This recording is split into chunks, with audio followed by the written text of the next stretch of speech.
Hi, my name is Lauren and I'm a 21-year-old midwifery student about to start my third and final year of study at the University of South Australia. I'd like to take a few minutes to share my story of how I got here and where I hope to go. Why did I decide to become a midwife?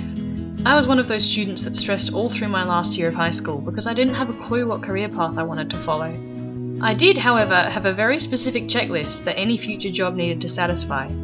I wanted a career where I would directly help people and that would change every day. I wanted to work with people and couldn't stand the idea of being stuck in an office. I also wanted to be able to travel and volunteer my skills, whatever those skills turned out to be. Unfortunately, I couldn't think of a single job pathway that satisfied all these criteria and interested me. I was almost resigned to never finding a career. But then, one of my family friends had a baby, and when we went to visit, she proclaimed that she couldn't have done it without her midwife. And suddenly I thought, why couldn't I do that? The more I thought about it, the more it stuck. It made sense on every level. From a very young age, I've been fascinated with pregnancy and childbirth, and I will admit that the thought of all the newborns wasn't exactly off-putting. Midwifery ticked every single one of my prerequisites, especially that it would challenge me. I'd never been interested in a medical career and ummed and ahed about whether I would be able to handle it for months, but I was determined to give it a go. The second that I started, I realised that I'd found my calling. I have a passion for midwifery that even surprises me. I love everything about the job. Even when I'm on holidays, I get my fill by watching shows like One Born Every Minute or Call the Midwife, although my family won't watch them with me anymore because I sit there critiquing all the decisions. There are a few things that contribute to success at university. I can't help but mention the typical ones because they really are important. Firstly, you need balance in your life. Have holidays, nights off, see friends and have fun. Get out and do something exciting, and then have days where you don't even get out of your pajamas. Try and have a healthy lifestyle. Eat well, exercise regularly and get lots of sleep.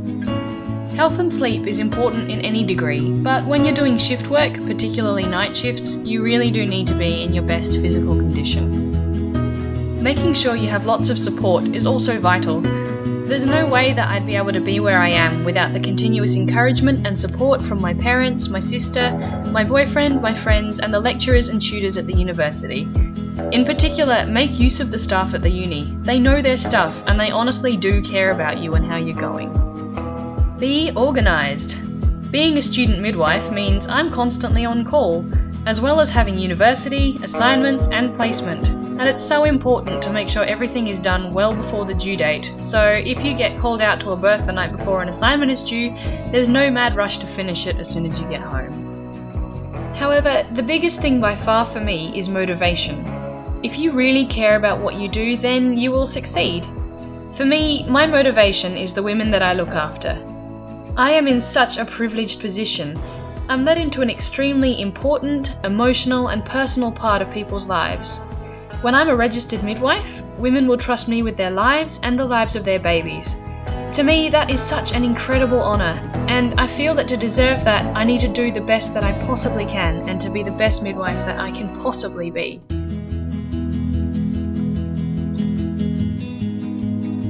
How will my learning impact on my life? It already has in so many ways. I honestly feel that I'm a better person, more caring, motivated, less judgmental and certainly more organised. I've learnt to appreciate everything I have, in particular my health and the incredible workings of the human body. The more I learn, the more I want to know.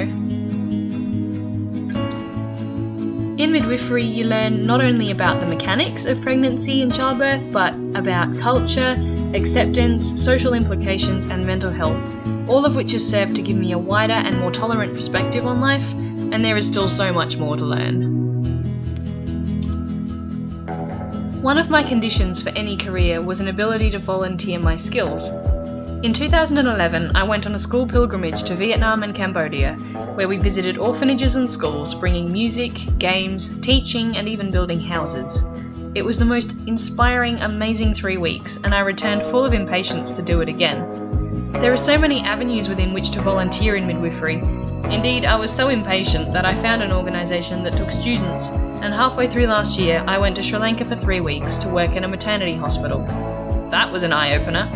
I I found a lot of what I saw quite confronting, some even pretty scary, but if anything, that increased my desire to continue once I'm registered. I'm already on the mailing list for OS volunteers, and I'm very interested in projects such as the 2H project, which is of particular interest considering it's based in Cambodia, which is where this started. I also want to go to Africa, Indonesia, and Papua New Guinea to teach, as the maternal mortality rates would be significantly decreased with a little bit of education. My plans don't finish there though. The very first thing we were taught was that pregnancy and childbirth are normal life events, and I find it quite frustrating to see how medicalised it has become and how appalled some women are that another might choose to give birth outside of a hospital with no doctor present. Studies have shown that for low-risk pregnancies, midwifery models of care are just as safe as medical models, and with many benefits, including less interventions and hospitalisations, as well as women reporting that they feel more empowered and more satisfied with their care. Society in Australia is very slowly recognising this, as shown by the relatively new eligible midwife and the increasing popularity of the group practice model. There is still a long way to go to reverse the trend, but I hope in some way to play my part. Naturally, my learning won't end with my university studies. Through my travels, I hope to increase my cultural knowledge and to upskill. It may at some point be necessary for me to deliver, say, a breech baby or twins, which, though in Australia is not in a midwife's scope of practice, they're worthwhile skills to have if you're ever caught in a situation when you can't get to a hospital or to a doctor. My aim is to ultimately have my own practice, which empowers women and reduces some of the fear that surrounds birth by treating pregnancy and childbirth as a normal life event. Of course, still with the facilities to deal with it efficiently when something doesn't quite go to plan. I realise that I'm dreaming big, but when you're so passionate about something, dreaming big doesn't seem quite so daunting. After all, someone has to act to make change happen, and this is something I believe in, so why not me?